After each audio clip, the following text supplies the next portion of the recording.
là, malheureusement, pendant qu'on voit, ils font leur entrée dans ce fameux corridor maintenant, M. Legault, Mme Mécan, Dr Arruda. Dr Arruda, je vous le rappelle, mesdames et messieurs, qui doit aussi, par ailleurs, donner de nouvelles consignes, ou en tout cas des nouveaux conseils au sujet des masques.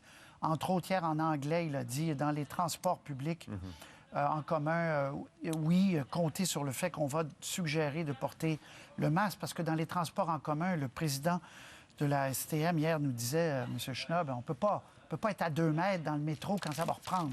Ça, c'est une évidence. Alors, il y aura la question des masques.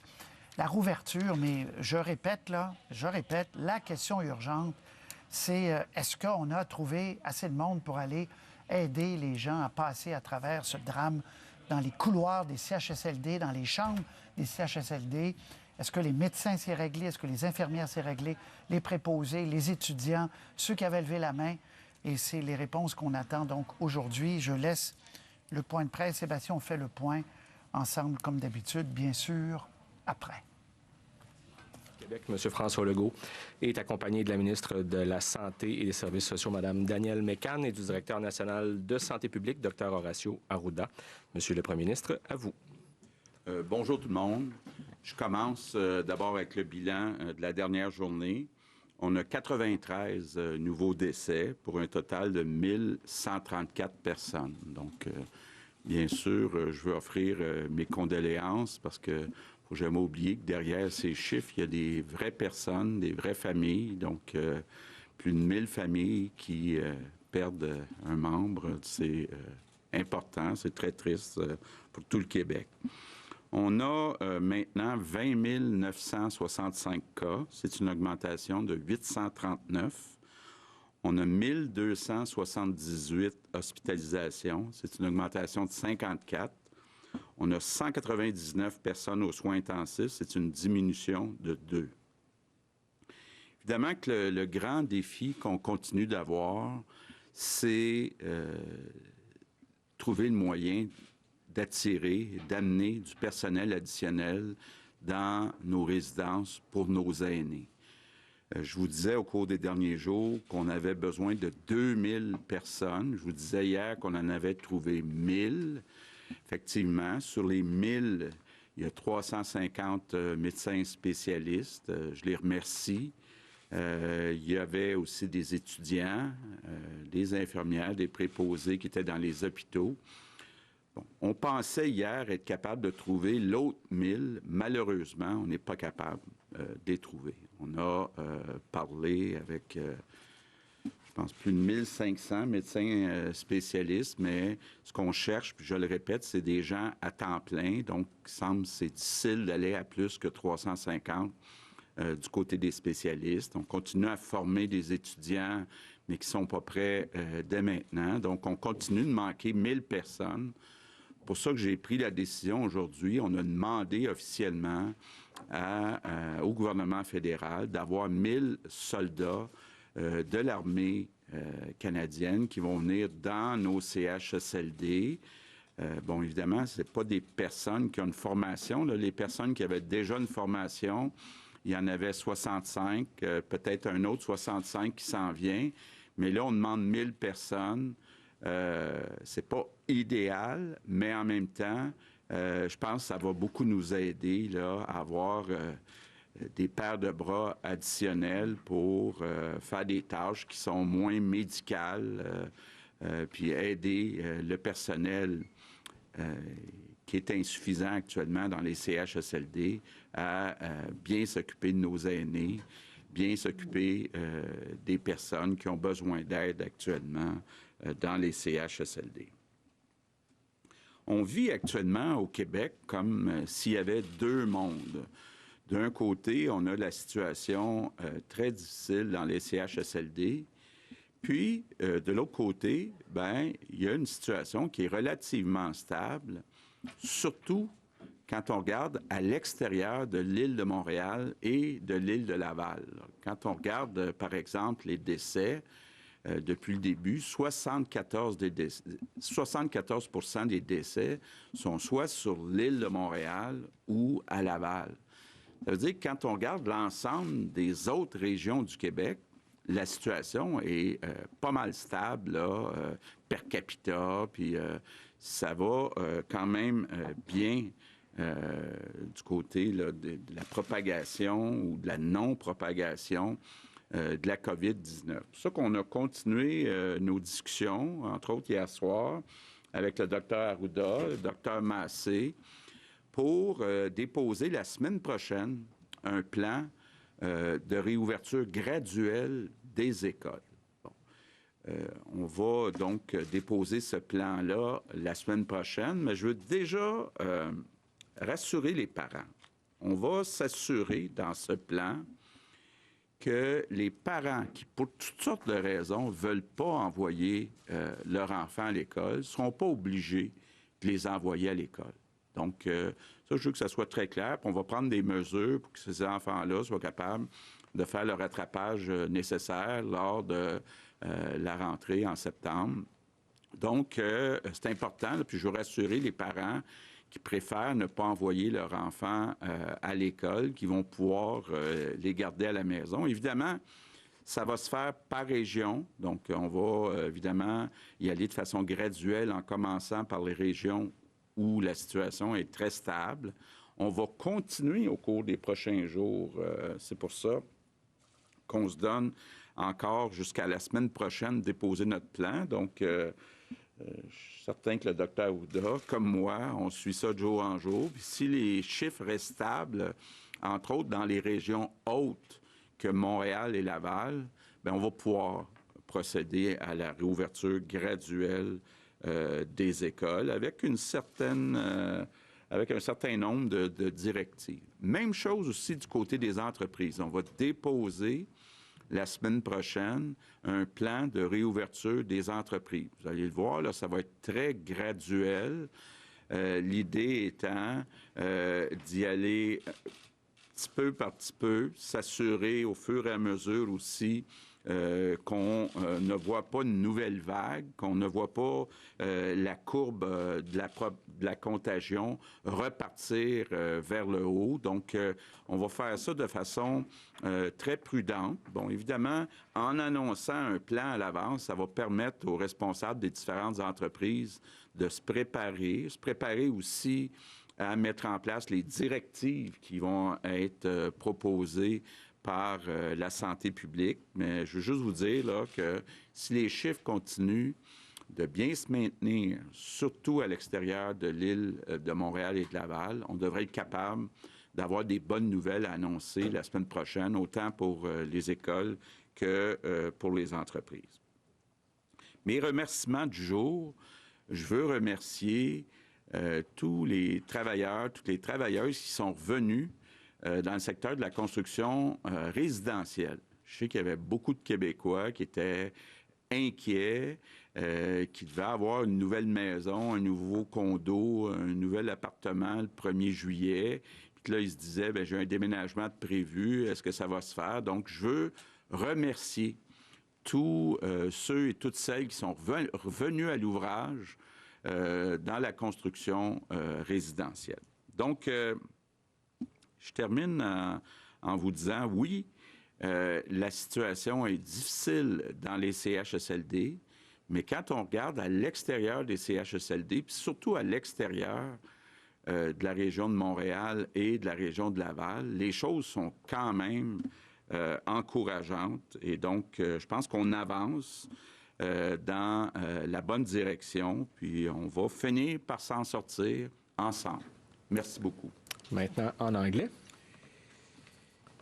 Good afternoon. Bonjour. La situation dans les résidences pour aînés est encore critique. Aujourd'hui, nous avons demandé au gouvernement fédéral d'envoyer 1000 soldats. Cela va nous offrir plus de ressources pour nous aider avec des tâches non médicales. À l'extérieur des résidences pour aînés, les mesures de distanciation physique et sociale fonctionnent. Les jours qui viennent vont nous montrer où nous sommes dépassé le pic pandémique.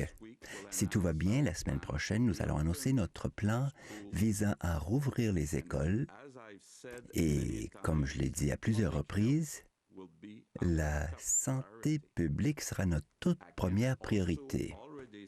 Je puis également vous dire que les semaines qui restent de l'année scolaire jusqu'à l'été ne seront pas obligatoires. À savoir, les parents ne seront pas obligés d'envoyer leurs enfants à des écoles ouvertes. La semaine prochaine, nous allons également annoncer notre plan visant à relancer l'économie. Notre défi, ce sera de redémarrer l'économie sans revivre une pandémie. Les entreprises munies de ce plan auront le temps de se préparer en conséquence. Il nous faut donc continuer de plus belle.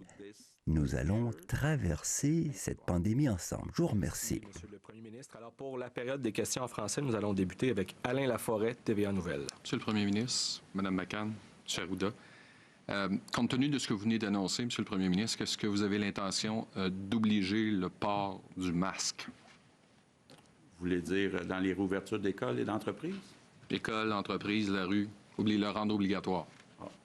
Écoutez, la question est bonne, puis si vous voulez me permettre, c'était une des questions que je voulais vous parler. J'ai 3 sujets à vous dire. Je voudrais vous parler des décès.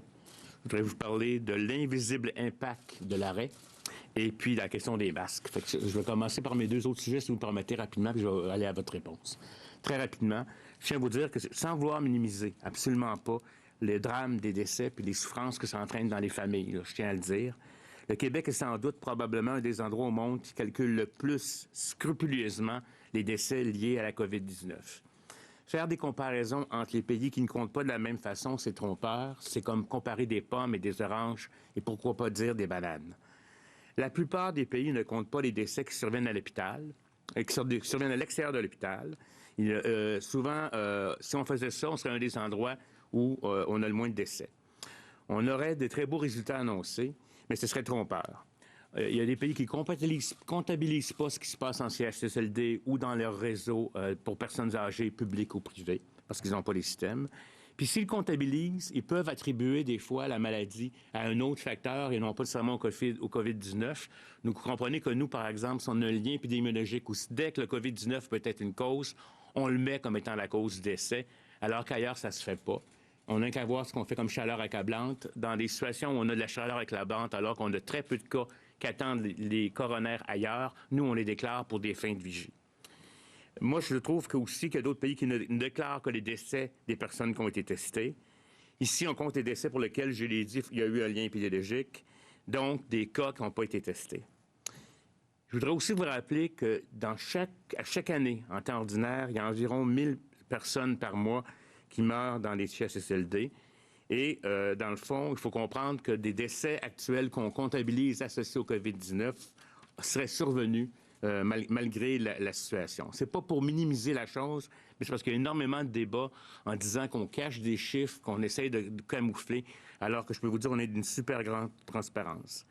On pourrait être plus scrupuleux. On aurait pu décider de ne pas mettre les liens épidémiologiques, mais on a décidé de le faire parce qu'on pense que c'est la réalité et c'est les plus proches. Et j'aimerais ça vous dire une chose, quand tous les États vont finir par compter les décès qui sont en haut des moyennes observées dans les années antérieures, vous allez voir là les vrais chiffres comme tels. Et donc, je tiens à vous dire qu'on verra dans le temps comme dans le temps. Puis à ce moment-là, on pourra faire des meilleures analyses pour comprendre qu'est-ce qui s'est passé au Québec. L'autre élément que je trouve très important qu'on dise, parce que je trouve qu'on doit ça comme information à la population québécoise, on a fait un arrêt très important, très précoce. Les experts indépendants de moi nous disent qu'on a sauvé entre 30 000 et 60 000 vies au Québec par l'impact qu'on a eu sur la transmission communautaire. Donc, on a eu un système de soins qui n'a pas été surchargé, parce qu'on s'attendait à ça, mais cette décision-là, elle a eu un impact important qui est invisible, que j'appelle l'invisible impact, et qu'on a tous tendance à oublier. Et c'est d'ailleurs pour ça qu'on veut faire une réouverture très progressive pour éviter que cet invisible impact redevienne visible et qu'on surcharge notre système de soins. Maintenant, pour répondre à votre question sur les masques et ce que j'appellerais les couvre-visages, oui, nous allons faire la recommandation de le porter de le porter surtout quand on n'est pas en situation de respecter le 2 mètres. C'est ce qui va être fait. Maintenant, en ce qui a regard avec l'obligation, les pénalités, est-ce que ça doit être fait dans les transports en commun, là? On est en train de regarder ça. Je peux vous dire que ça va sortir très rapidement et surtout avant la période de déconfinement. Mais vous comprendrez qu'on va prendre toutes les mesures pour qu'elles protègent les gens. Et je vais encore le répéter, cette mesure de masque ou de couvre-visage ne sera efficace que si les gens le portent adéquatement, ne se contaminent pas et surtout n'oublient pas de se laver les mains. Je sais que je dis et je répète et je radote, mais je vous dis, ça va être fait. Il va y avoir des enseignements pour aider la population québécoise à le faire, mais surtout, ne nous mettons pas à la queue leu-leu à 1 mètre en pensant que le masque nous protège comme un super-héros. Je vous remercie. Peut-être revenir avec votre question, M. Laforêt.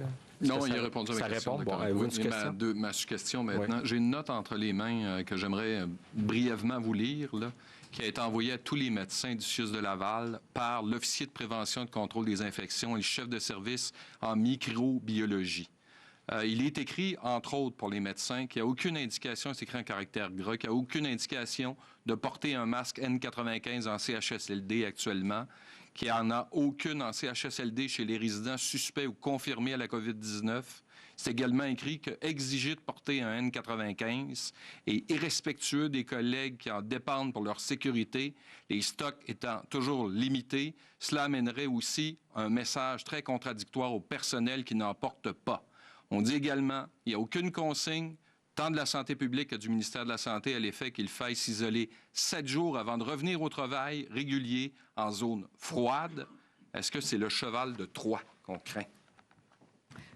Je vais vous redemander là, la deuxième partie de votre question, mais pour le N95, c'est clair que c'est un masque qui est porté quand on a à faire des interventions invasives. Alors, c'est souvent le masque qui est porté, par exemple, en milieu hospitalier. Par exemple, quand vous intubez quelqu'un, vous faites une chirurgie avec quelqu'un qui a le COVID-19, vous devez porter un N95. Alors, si on le dit autrement, là, que ce que vous avez lu, on doit comprendre que dans les autres circonstances, notamment en CHSLD, on porte le masque de procédure. Alors, c'est cette clarification, je pense, que la personne voulait faire. Là. Merci. Prochaine question. Pour ce qui est du cheval de Troie. Oui, j'ai pas très bien compris. Là, il n'y a aucune consigne du ministère de la Santé et de la Santé publique qu'il faille s'isoler 7 jours avant de revenir au travail régulier en zone froide et que les gens peuvent circuler d'un endroit à l'autre. Après qu'on soit revenu d'une zone chaude, j'imagine. Est-ce que c'est ça que je dois présumer? Oui. Bien, écoutez, on va regarder ça, là, avec la santé publique. Peut-être Dr Arruda veut intervenir? Écoutez, c'est clair que ce qu'on a dit aussi, c'est qu'on est en train de regarder effectivement cet élément-là, parce qu'il y a même eu des orientations en lien avec les personnes qui ont été malades. Ça prend 2 tests négatifs pour être en train de réévaluer tout ça. Il faut comprendre qu'ici, il faut balancer ce qu'on appellerait, je vous dirais, s'il y a un problème de service, ou qu'on va se retrouver dans une situation où il y a un bris de service, bien, il est possible que quelqu'un qui soit asymptomatique. C'est sûr, là, dès que les gens ont des symptômes, au moindre symptômes sont testés, puis on ne les laisse pas revenir. Mais si les gens pourraient revenir avec des équipements de protection personnelle, effectivement, en appliquant les mesures de façon importante, surtout, ce n'est pas d'histoire de bris antérieurement. Fait que ça peut arriver dans certaines situations où, parce que si on laisse les personnes sans soins, l'effet est beaucoup moins... l'effet de laisser quelqu'un sans soins ou un bris de service pourrait avoir des mortalités associées à ce sens-là. C'est une possibilité qui doit être évaluée par l'établissement au cas à cas, comme tel. Merci. Prochaine question, Olivier Bossé, donc Le Soleil. Bonjour. Monsieur Legault, vous avez parlé abondamment des préposés aux bénéficiaires dont il faut augmenter le salaire. Est-ce que quand même vous reconnaissez que l'attractivité de cet emploi-là ne tient pas qu'au salaire, mais aux conditions de travail, aux horaires et beaucoup au ratio patient-préposé? Bien, effectivement, quand on regarde depuis 1 an et demi, là, on a beaucoup augmenté les budgets dans les CHSLD, mais les postes sont restés affichés, mais non comblés. Donc, ça veut dire que parce que le salaire n'était pas attrayant, il manquait de personnel. Donc, le personnel qui était là avait une tâche plus difficile puisqu'il manquait de personnel. Donc, c'est un peu comme un cercle vicieux. Le fait qu'on manque de personnel à cause du salaire crée un problème additionnel parce que les personnes qui sont là, bien, doivent travailler plus que la normale parce qu'il y a des postes de non comblés.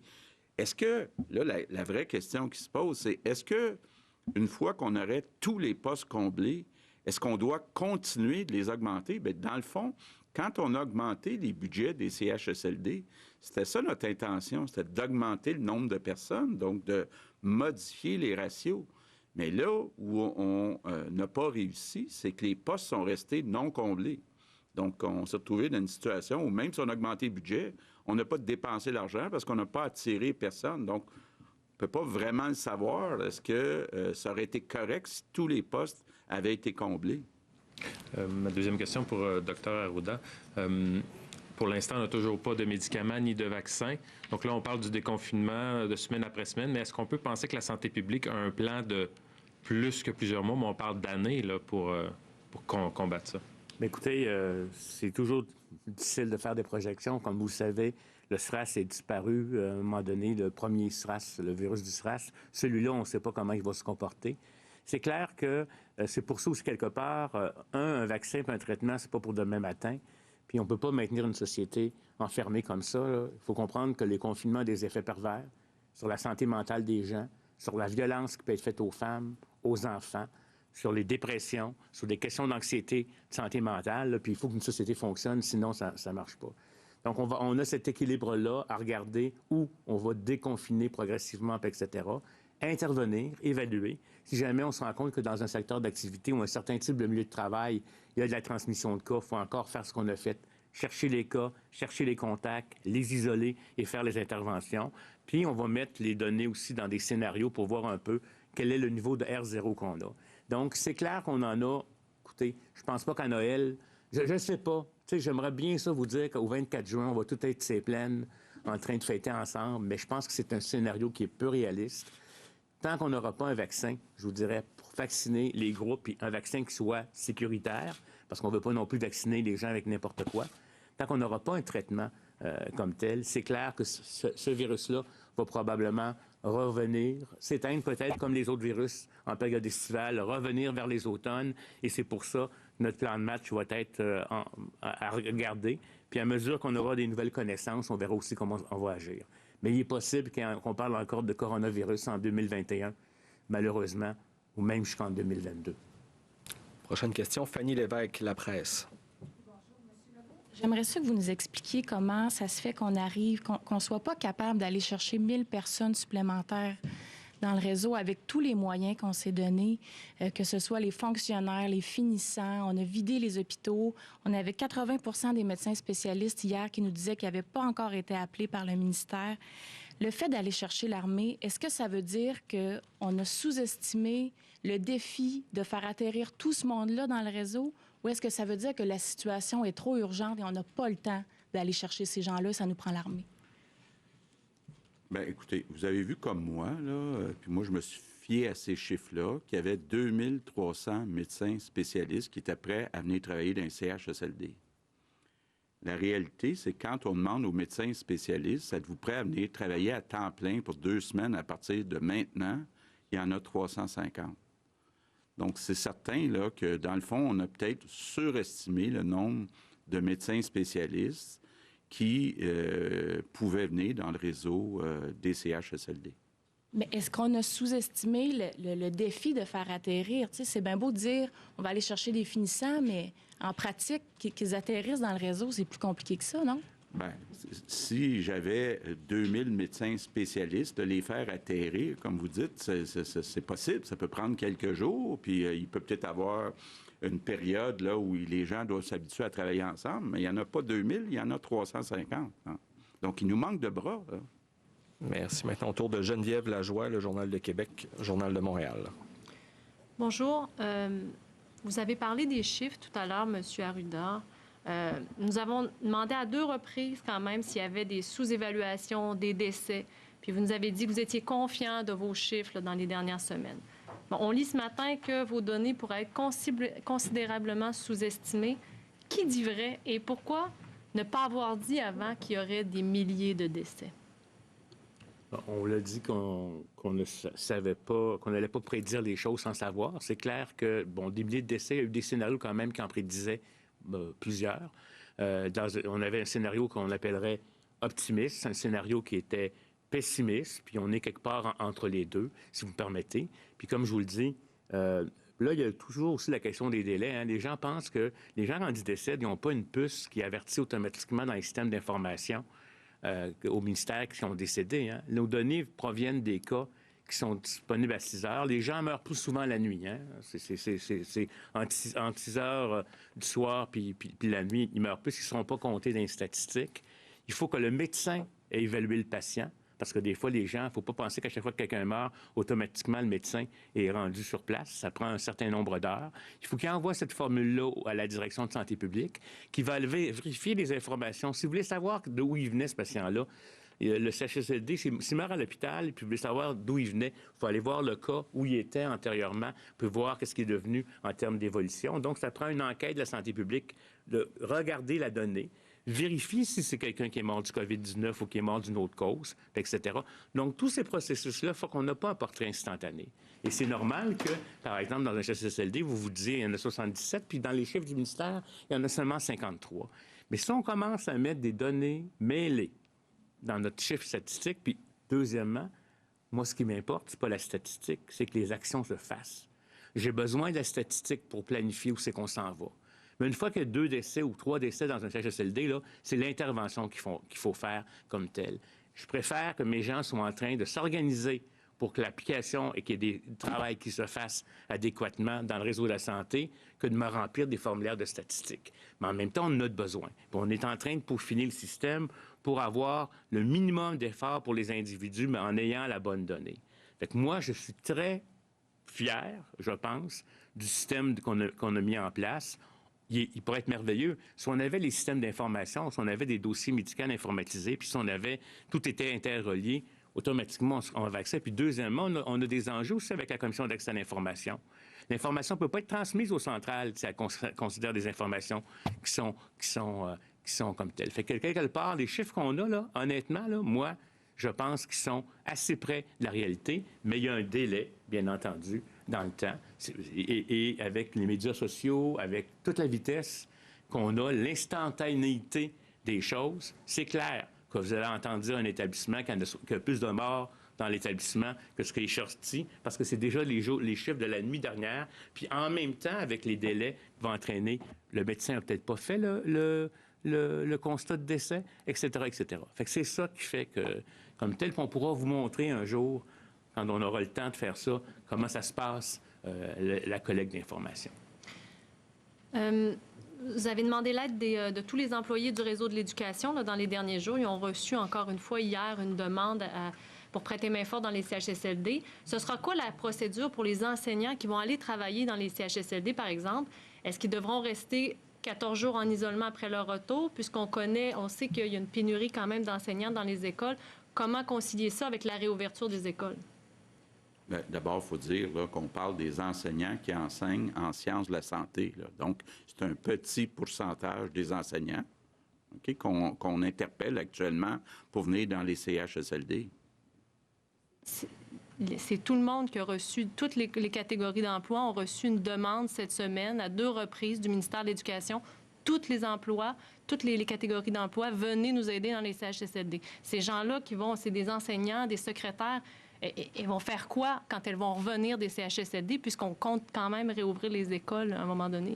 En tout cas, il n'y en a pas beaucoup là, pour l'instant. À date, on a 740 enseignants et étudiants qui ont répondu à l'appel.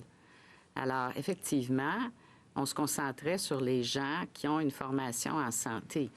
Donc, on va vérifier, là, mais c'est 740 à date qu'on a embauchés. Donc, on ne voit pas qu'il y aurait nécessairement un grand impact. Puis on sait qu'il y a beaucoup de choses qui se font à distance également. Il faudra prévoir, là, effectivement, de voir avec l'éducation quelle sera la transition pour ces gens-là en lien avec la santé publique. Merci. Toujours en simultané, une question. Mathieu Dion, Radio-Canada. Bonjour. Sur l'armée, au lieu d'attendre après les médecins, les enseignants en soins de santé, les bénévoles, pourquoi ne pas avoir fait appel à l'armée il y a 10 jours? Un déploiement facile, rapide, massif, des gens qui sont capables de rester plus que 2 jours dans un CHSLD. À quelque part, pourquoi et le regrettez-vous? Bien, écoutez, moi, je l'ai répété, là, puis c'est sorti. Le samedi soir, j'ai parlé avec la présidente de la FMSQ, puis je lui ai dit, on a besoin de personnes à temps plein dans nos CHSLD parce qu'il y a des milliers de personnes infectées qui risquent de mourir. Moi, je pensais qu'on serait capable de trouver des médecins spécialistes, là, 1000, 1500, 2000 médecins spécialistes qui seraient capables de venir à temps plein dans les CHSLD. Le résultat, c'est qu'il y en a 350. Donc, c'est sûr que si j'ai le choix des gens qui savent comment porter les équipements de protection individuelle, qui ont des notions de base en santé, et un soldat qui n'a pas de connaissances ou de qualifications en santé, j'aime mieux des personnes qui viennent du réseau de la santé. Mais on est obligé de se rendre compte là, qu'on n'est pas capable. On en a trouvé 1000, donc la moitié qu'on a besoin, mais il en reste 1000. Donc là, on demande aux gens de l'armée. Ça ne sera pas idéal, mais au moins, ça va être des bras pour nous aider. En vue du plan de déconfinement, M. Arruda, on entend beaucoup de choses sur l'immunité collective. On comprend que l'incidence de la maladie sur la population est assez faible. Est-ce que vous pourriez nous éclairer là-dessus et dans quelle proportion les Québécois doivent attraper la maladie pour qu'on puisse en arriver à un déconfinement plus généralisé? Écoutez, vous posez des bonnes questions. J'aimerais ça pouvoir encore avoir une puce chez les Québécois pour qu'ils me disent je suis infecté, puis on reçoit l'information, puis c'est dans un système d'information, mais c'est pas comme ça que ça fonctionne. On pense qu'il n'y a pas une très grande proportion des Québécois qui ont été infectés, particulièrement avec ce que je vous ai dit tantôt, avec les mesures qu'on a faites d'arrêt importantes qui ont sauvé entre 30 000 et 60 000 vies, selon ce que m'estiment mes experts, jusqu'à la fin de l'été. Là. Je parle jusqu'à la fin de l'été. Donc, c'est une petite proportion. Et maintenant qu'on pense que le R0 de ce virus-là, qui était estimé en Chine entre 2,8 et 3 quelque chose, qui est plutôt autour de 5, bien, ça veut dire que ça va augmenter la proportion d'individus qui doit être immunisés.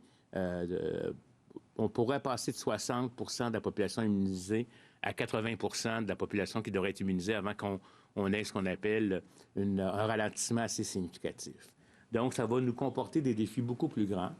Les études qu'on va faire en faisant ce qu'on appelle du dépistage aléatoire dans certaines populations ou régions pour voir, parce que vous comprendrez aussi qu'on aura sûrement une transmission communautaire beaucoup plus élevée à Montréal-Laval, donc un taux de conversion beaucoup plus élevé là-bas que si on est à Bas-Saint-Laurent, d'ailleurs, qui est un endroit où on dit qu'il se passe pas beaucoup d'activités. Et ça, plus les études séro-épidémiologiques, c'est ça qui va nous donner réponse. Puis aussi, pas l'expérimentation, mais la réouverture progressive, puis voir comment, dans les milieux, ça va se propager, ça va être un indicateur. Puis je tiens à rassurer les gens, là, notre principale priorité demeure la santé, tout en pensant aussi qu'il faut être capable de réouvrir l'économie, ne serait-ce pas pour des questions financières, pour des questions d'éviter d'autres drames, des suicides, des gens qui vont, des divorces à cause de la situation économique, des problèmes de santé mentale, etc. Là, une société, ça fonctionne aussi en étant dans l'action.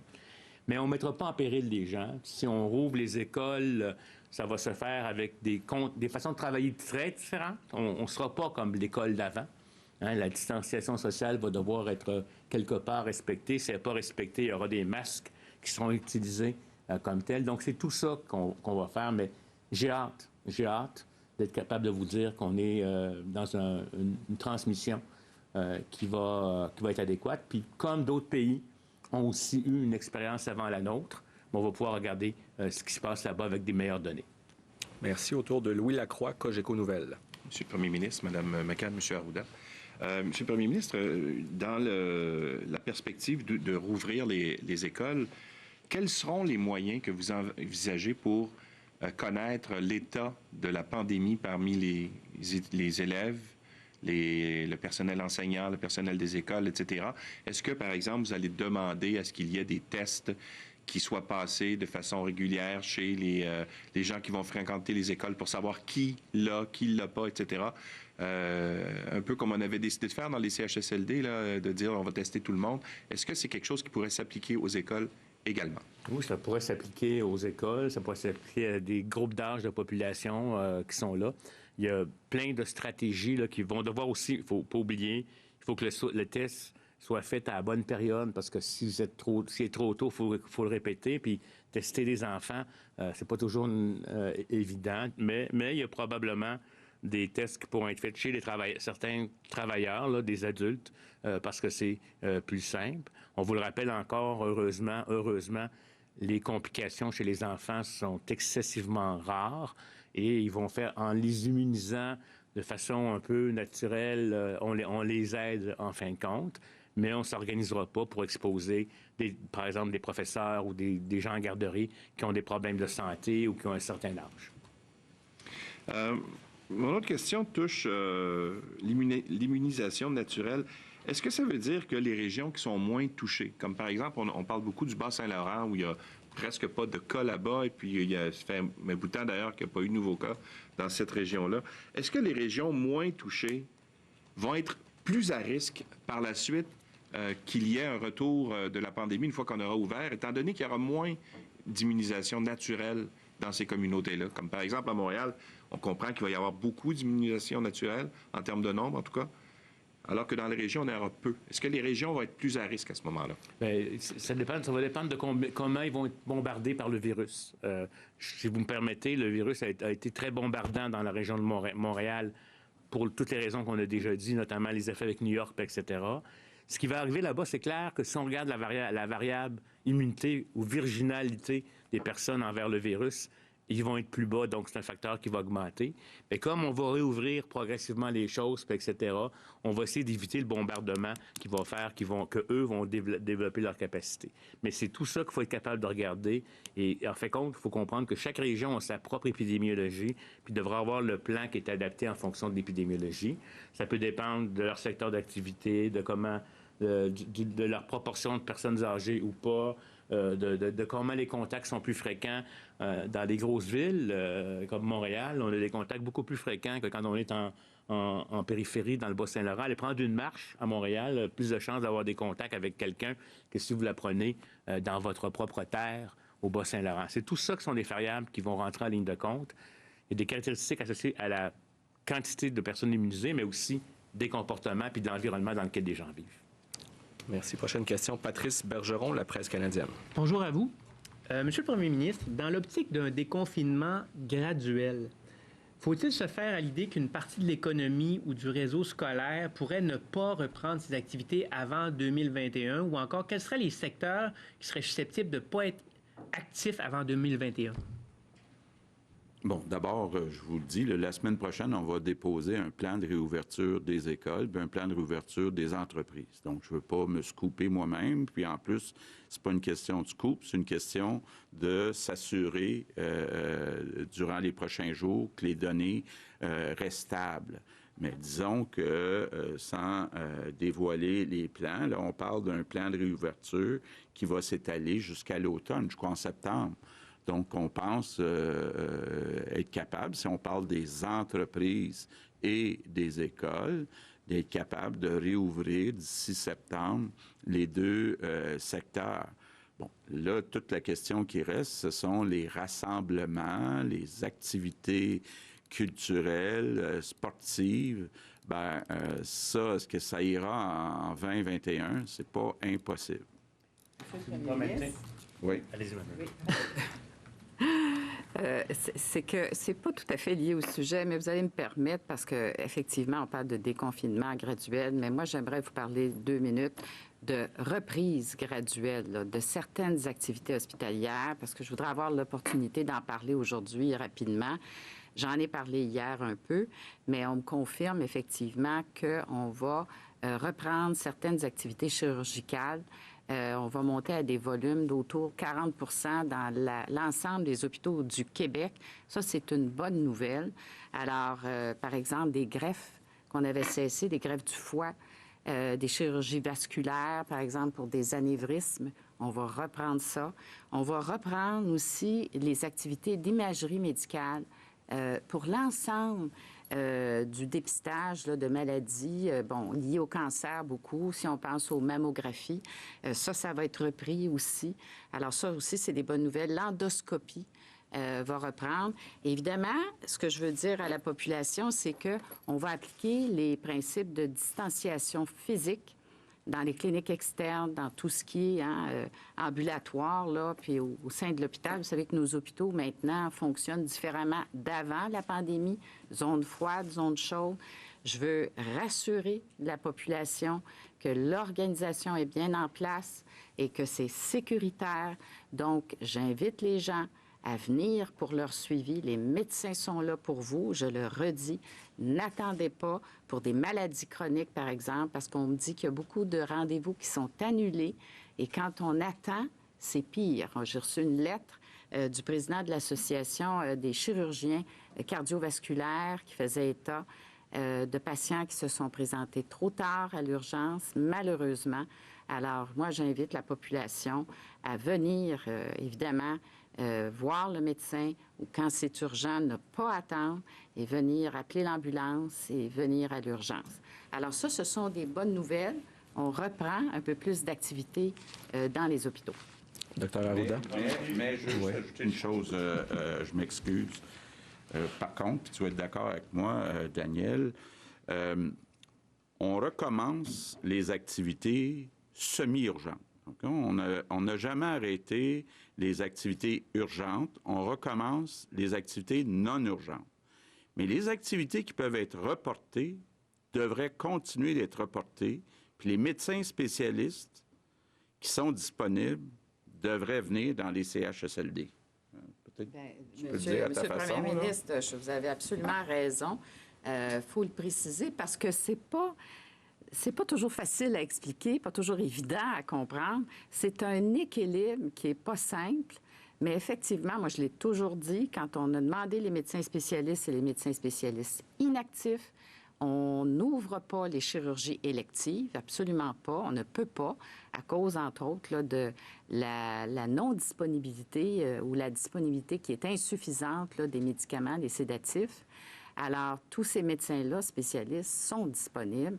Mais évidemment, quand on reprend certaines activités, ça ne touche pas les activités électives. Là. On y va avec les semi-urgentes, mais vous savez, une semi-urgente qui attend depuis un mois, bien, ça devient urgent. Alors, c'est ces activités-là qu'on reprend, puis toute la question du dépistage aussi, qui est bien important.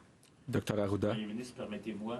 Je veux répondre. J'ai vu dans le non-verbal d'un de vos collègues que ma réponse ne l'a pas satisfait en lien avec la situation du Bas-Saint-Laurent. Ce que je voudrais dire, c'est que dans les faits, dans les stratégies qui pourraient être faites dans ces régions-là, où le risque serait plus élevé parce qu'il n'y a pas eu de transmission, ce serait de maintenir un confinement des personnes à risque plus longtemps. Et à ce moment-là, de laisser les jeunes s'exposer et à ce moment-là, diminuer. Fait que ça fait partie d'une stratégie. Là, peut-être que ma réponse ne répondait pas à votre préoccupation. Compte tenu que je veux quand même répondre le mieux possible à vos questions, je me permets, Monsieur le Premier ministre, d'avoir été en compétition avec nous trois. Hein? On a eu quand même beaucoup de prises de parole depuis les quelques dernières secondes. Merci. Alors, en sous-question, M. Bergeron. Merci. Monsieur le Premier ministre, vous en avez appelé souvent à la fierté québécoise tout au long, depuis le début de votre mandat, en fait, et même encore récemment, lorsqu'on combattait la pandémie au début. Et là, quand on voit que donc les chiffres sont assez graves dans les CHSLD et qu'on fait maintenant appel à 1000 soldats qui sont plus ou moins formés, est-ce que la fierté québécoise n'est pas en train d'en prendre un coup? Bien, écoutez, le problème qui existe aujourd'hui dans nos CHSLD n'est pas un nouveau problème. C'est un problème qui est là depuis plusieurs années. C'est un problème qu'on a essayé de régler en augmentant les budgets des CHSLD, mais qu'on n'a pas réussi à régler parce qu'il y a plein de postes qui sont restés non comblés. Donc, je l'ai dit, on est arrivé dans cette crise mal équipés dans nos CHSLD, dans nos résidences pour aînés. Donc, ce bout-là, il y a beaucoup de travail à faire. Moi, je me dis, là, il va falloir, une fois la crise réglée, là, qu'on s'assure qu'on traite beaucoup mieux nos aînés. Effectivement, C'est un peu gênant ce qu'on a devant nous. On a essayé de le régler, mais on n'a pas réussi.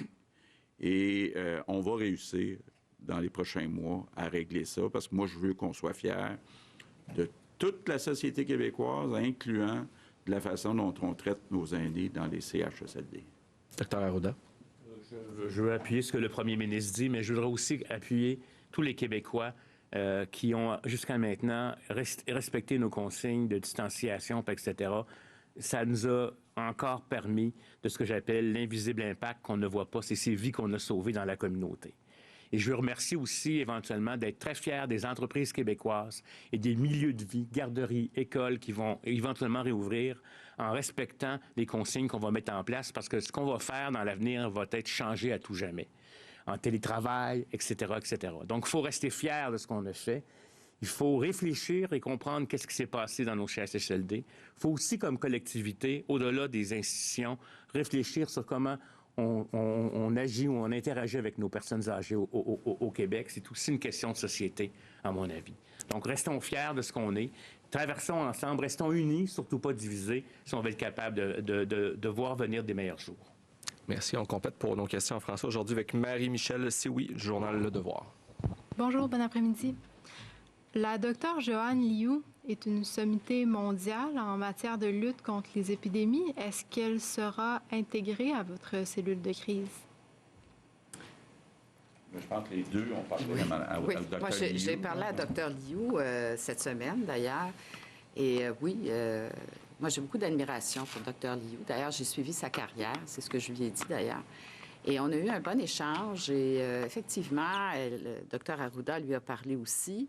Elle est en lien aussi avec notre sous-ministre, Mme Rose Bush, notre sous-ministre qui s'occupe de toute la sphère des milieux de vie. Alors, Mme Liu, Dr. Liu, va certainement être impliquée dans le dossier de la prévention des infections. On a des équipes à mettre sur pied plus importantes là, pour faire le tour des CHSLD au niveau de la prévention des infections. On a déjà des équipes dans les établissements, mais étant donné la situation actuelle, il faut en faire davantage. Il faut mettre davantage de personnes qui s'occupe de la prévention des infections. Mme Dr. Liu va travailler avec nous là-dessus. Et elle va aussi travailler en lien avec le dossier des sites non traditionnels, ce qu'elle connaît bien, pour avoir œuvré là, dans toutes sortes d'épidémies. Alors, des sites non traditionnels qui se développent au Québec, les sites non traditionnels, c'est pour nous donner plus d'espace, pour justement séparer les gens qui ont la COVID-19 des gens qui ne l'ont pas dans les CHSLD. Alors, on les développe de plus en plus. Il y a l'Hôtel Dieu qui s'en vient à Montréal, une centaine de lits. Et Dr. Liu va être impliqué dans ce dossier-là aussi. Rapidement, sous question. Parmi le millier de soldats que vous appelez en renfort, M. Legault, il y en a 550 qui n'ont aucune formation médicale, puisqu'à l'inverse, il y en a 450 qui en ont une. Tant qu'à appeler...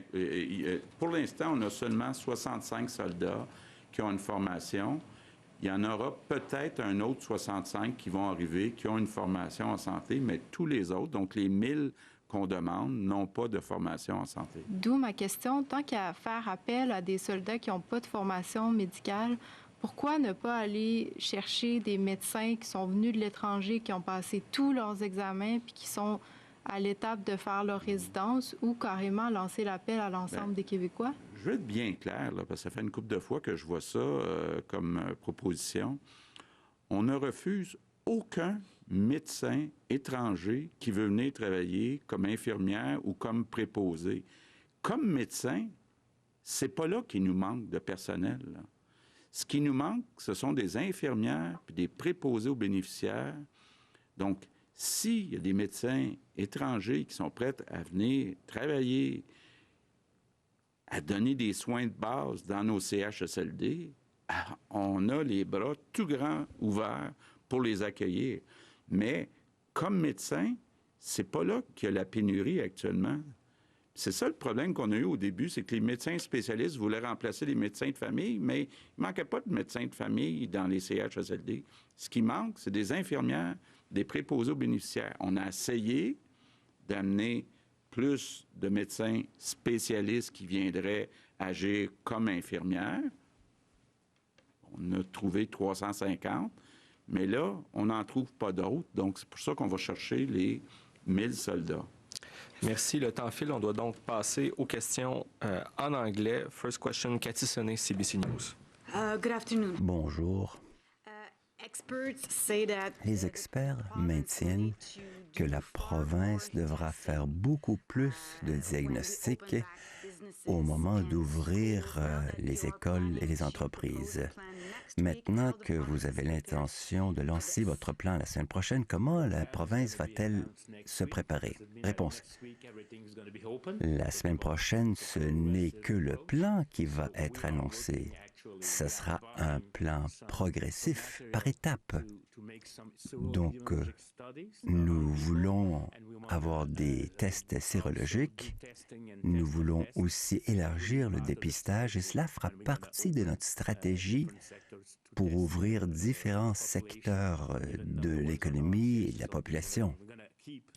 Donc, nous allons maintenir la capacité de diagnostic vivante pour nous préparer à la possibilité d'éclosion future. Question. Madame McCann, je suis vraiment désolé, mais on entend encore parler de la problématique de l'équipement de protection. Les syndicats, les CHSLD privés, comment est-ce possible que le personnel de première ligne dit une chose et vous, vous dites le contraire? Eux maintiennent ne pas en avoir assez. Réponse. Écoutez, nous l'avons, l'équipement. Je pense que c'est un problème de distribution. Pour ma part, je reçois des appels et des courriels me décrivant de telles situations. C'est un phénomène quotidien et nous réagissons rapidement. Donc, ce que je redis aujourd'hui, c'est que nous voulons savoir où et nous réagissons non pas dans les 24 heures, mais le même jour, ils reçoivent le matériel demandé. Donc, idéalement, nous voudrions que la distribution soit parfaite. Il y a 2600 endroits où il y a des aînés. Certains sont dans le secteur privé. Et la situation est nouvelle. En règle générale, je dirais que la distribution se passe bien, mais je sais fort bien qu'il y a des exceptions. Alors, appelez-nous, envoyez-nous un courriel. Nous réagissons dans l'heure. Nous sommes organisés maintenant. Tout l'équipement devrait être là et nous l'avons dans notre réserve.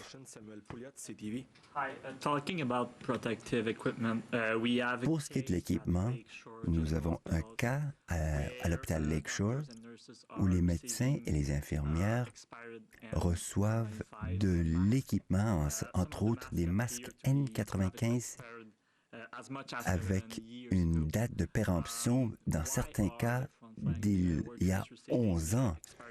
Pourquoi reçoivent-ils des masques périmés? Qui est responsable de vérifier les dates de péremption? Réponse. Écoutez, nous allons examiner cela. On en a assez des masques N95. Donc, après la conférence de presse, nous nous en occupons et nous voulons comprendre ce qui se passe et nous allons envoyer des masques N95 qui ne sont pas dépassés ou périmés. Question. À l'hôpital Sacré-Cœur, nous savons qu'il y a eu des cas où des patients ont infecté des patients en oncologie. Le personnel a même anticipé de tels événements. Y a-t-il moyen de freiner la contagion dans les institutions, dans les établissements? Réponse. C'est très important ce que vous dites. Il ne faut pas confondre les choses. L'hôpital Sacré-Cœur est un hôpital désigné pour les patients de la COVID-19. Ils ont plus de 100 patients qui souffrent de la COVID-19. Ils ont la capacité de s'en occuper. Mais cette zone-là est complètement distincte du reste de l'hôpital. Et j'ai demandé une description de la situation parce que j'ai appris de ce qui s'y passait. Et moi, j'aimerais vous dire que nos hôpitaux ont une organisation où il y a un hôpital à l'intérieur de l'hôpital. il y a un hôpital pour les patients de la COVID-19 et cette section est cloisonnée de façon hermétique. Il y a d'autres services au Sacré-Cœur, comme par exemple la dialyse, l'oncologie, et ces services-là doivent organiser les soins de façon distincte pour les patients de la COVID, parce qu'il y a des patients en oncologie qui ont la COVID et ils doivent être traités dans une autre section de l'hôpital et ceux qui n'ont pas la COVID dans une autre. C'est la même chose pour la dialyse. Donc, je suis consciente qu'il y a un patient d'oncologie est mort de la COVID-19. Mais je veux que les gens comprennent que les patients de la COVID-19, dans un hôpital désigné pour s'en occuper, sont dans un endroit hermétiquement scellé. Il n'y a pas de contact entre les deux. Question is from Phil Autier, Montreal Gazette, for Mr. Legault. We know Quebec's COVID-19 Monsieur Legault, nous savons que l'éclosion québécoise est concentrée dans les résidences de soins de longue durée, surtout à Montréal, et nos hôpitaux ne sont pas débordés. Pourquoi donc la province doit être en confinement dans son grand ensemble? Comment voyez-vous la chose? Est-ce que c'est réaliste d'ouvrir une région et pas une autre? Réponse. Nous préparons le plan, nous en parlons la semaine prochaine, mais il ne faut pas oublier que les cas sont vraiment concentrés à Montréal et à Laval. Par conséquent, il faut sous-peser cette réalité quand nous allons décider quelles écoles vont ouvrir leurs portes en premier. Mais il faut également faire preuve de prudence quand il est question des déplacements entre les régions. Question pour le Dr Arruda. Mardi, le médecin hygiéniste en chef de l'Ontario a dit que le nombre de cas confirmés devra tomber à 200 nouveaux cas par jour ou moins avant que la province ne puisse envisager de rouvrir l'économie. Quel sera le seuil pour le Québec? Réponse. Le chiffre magique n'est pas le même partout. Tout dépend de l'épidémiologie locale. Donc, si c'est 200, c'est parce qu'ils se servent d'une certaine courbe. Et eux calculent tout en fonction de leur courbe. Nous avons des cas probables qui ne sont pas comptabilisés comme ceux en Ontario. Donc, ce n'est pas un chiffre, mais la décélération de la transmission et le calcul du facteur R0. C'est-à-dire, est-ce que chaque malade infecte en moyenne une personne ou moins d'une personne en moyenne? Question. Monsieur Legault, Vigisanté, une résidence privée à Dollard-des-Ormeaux, a écrit aux familles hier disant que elle a vu aucun signe d'aide encore. Que dites-vous à cela? Réponse. Écoutez, le dernier rapport que j'ai eu, c'était juste avant la conférence de presse, et le CIUS est en train d'envoyer des effectifs pour prêter main forte dans cette résidence privée. Et ce sera suffisant pour offrir les soins nécessaires à tous les résidents. Donc, on s'en occupe. Pour M. Legault, maintenant, question. Quand nous regardons les différents facteurs, par exemple les décès par million d'habitants, le Québec ne s'en tire pas très bien. Comment voyez-vous la chose? Réponse. Comme le docteur Arruda l'a dit, il faut comparer ce qui est comparable. Pour l'instant, au Québec, nous déclarons tous les décès y inclus dans les résidences de soins de longue durée, ce qui n'est pas le cas dans tous les pays. Et si nous nous comparons avec les pays qui ont de grandes villes, comme Montréal, par exemple, des pays comme la France, comme l'Espagne, comme l'Italie, le Royaume-Uni, ils ont tous plus de décès par million d'habitants que le Québec. C'est tout le temps que nous avons. Merci, ça complète pour cette conférence de presse et à demain. Alors, une semaine, mesdames et messieurs, après l'appel pressant aux médecins spécialistes, M. Legault nous dit aujourd'hui